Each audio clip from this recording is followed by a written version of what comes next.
Hi guys, we are going to read yet another one from part 3 because we have to catch up. So we are going to read The Secret of the Dollhouse. It was a very special dollhouse. Melissa knew that the minute her grandmother had shown it to her. It was an exact replica of her grandmother's house where Melissa lived with her parents, grandparents, and little brother. The house was plenty big enough for all of them. The dollhouse was exactly like the real house, down to the fancy shutters and wood trim on the outside. And all the rooms matched the rooms in her grandmother's house.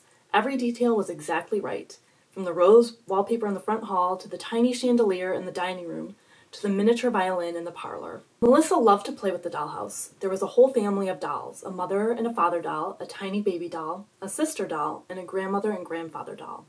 Her grandmother would sit in the big kitchen knitting while Melissa played with the dollhouse. Grandmother's knitting needles clinked softly against each other while oatmeal cookies baked in the oven. Melissa especially liked that the sister doll seemed to look just like her. It had curly brown hair, brown eyes, and freckles. Melissa would create her own world in that dollhouse. She imagined what it would be like to be that tiny, to be able to make an entire meal out of a pea, to have picnics with grapes as watermelons, to use tiny bits of thread to knit into sweaters. As Melissa got older, she played with the dollhouse less often than she did as a young child. Her grandmother would still sit in the kitchen and knit as the cookies baked in the oven, but Melissa had other things to do. She had trees to climb, phone calls to make, parties to plan, and later, boys to meet. The dollhouse sat in the corner of the kitchen, forgotten, until her grandmother finally carried the house to the attic.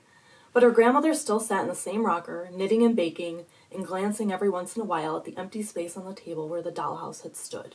One day, when Melissa was away working as a camp counselor for the summer, she received an urgent call from her mother. Her grandmother had died suddenly of a heart attack. Melissa was heartbroken. She went home for the funeral but couldn't stay in her grandmother's house. It just wasn't the same without her grandmother there, sitting in the kitchen in a rocker with the cookies baking. It was only years later, after she was finished with college, that she could bring herself to think about her grandmother without bursting into tears. But after she had her own daughter, Melissa began to think about those special days in her grandmother's kitchen with the warm smell of oatmeal cookies filling the air. She wanted to take her own daughter to that house, to show her the special spot where she had played long ago with the dolls in the miniature house in the kitchen. Her parents had moved to Florida, so Melissa had to think of a special excuse to drive the 180 miles to her grandmother's hometown. She said something about an auction to her husband and drove through the countryside to her grandmother's town, her blonde-haired, blue-eyed 7-year-old daughter Emily in the seat beside her. As she rode, she told Emily stories about the giant house and about the tiny house that was a perfect copy. "How big was the dollhouse, Mommy?" Emily asked. "Well, it wasn't too big, but it was just exactly like my granny's house." "Did it have a mommy doll?" she asked. "Yes, and a sister doll, and a baby doll, and a daddy doll, and a grandmother and grandfather doll," Melissa added, her eyes filling with tears. "And the sister doll looked just like me." When they caught sight of the hill where her grandmother lived, Melissa gasped. The house was in ruins. A section of the roof had fallen in and the foundation was crumbling. She knew that her parents had sold the house after her grandmother had died, but she had no idea that the present owners would let it fall into such disrepair.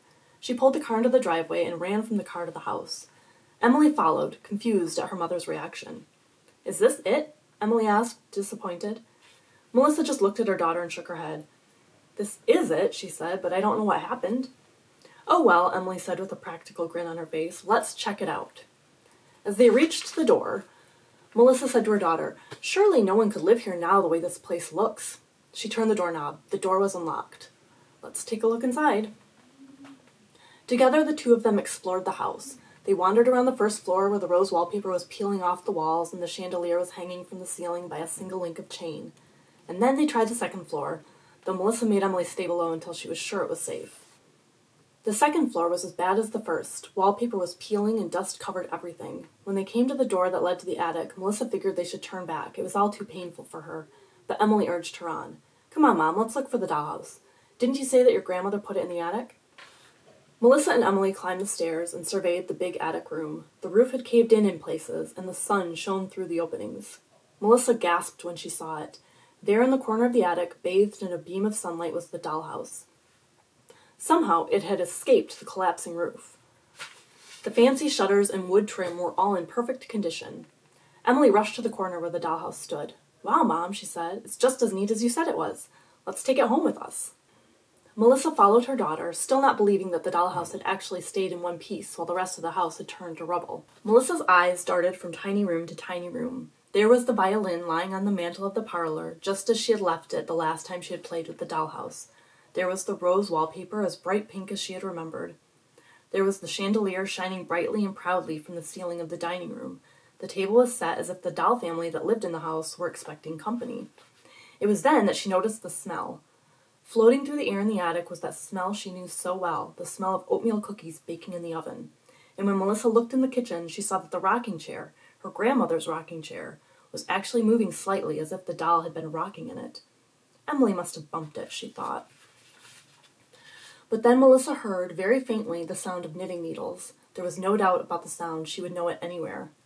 "Hey, Mom," Emily said, breaking into her thoughts. "I thought you said the sister doll looked just like you, with brown hair and brown eyes and freckles." "That's right," Melissa answered. "There was only one sister, and she looked just like me." "Well, here's the sister doll," said Emily, holding the doll out to Melissa. "And she doesn't look like you at all." Melissa took the little doll from Emily. The doll had long blonde hair and bright blue eyes. "The sister doll looks just like me," whispered Emily. The end. Have a spooky day.